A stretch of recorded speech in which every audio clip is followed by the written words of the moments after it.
বাবা তুমি তো অন্ধ, দেখতে তো পাও না আমার বিয়ের ফুল ফুটে গেছে। আগে আমার না বিয়ে দিয়ে তুমি আগে দিদির বিয়ে দিচ্ছ। তোর দিদি বোবা, কথা বলতে পারে না, ওর বিয়েটা আগে হয়ে যাক মা। ওই দেখ ছোট মেয়ে। নমস্কার বেআই মশাই, আপনার মেয়ে কই? আমার ছেলে তো রেডি। নমস্কার বেআই মশাই, আসুন আসুন। বসকে ও বসেছেন। এই বড় মেয়ে, এই বাবা তুই আমার আগে বিয়ে করবি না? তুই এখানে বেহুশ হয়ে পড়ে থাক, ততক্ষণে আমি ওই ছেলেটাকে গিয়ে বিয়ে করে নেব। এসেছিস মা? এইটা আমার বড় মেয়ে, বেচারা কথা বলতে পারে না।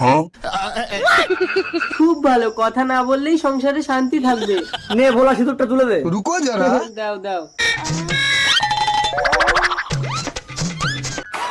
দাঁড়াও, আমি বড়, আগে আমার বিয়ে হবে। বাবা এটা তো বেশি ভালো। বড় মেয়ে, মা তুই কথা বলছিস কি করে? না বাবা, হাতে ঘা দিলে কেউ কখনো চুপ করে থাকে না। এই নাও নাও সিঁদুরটা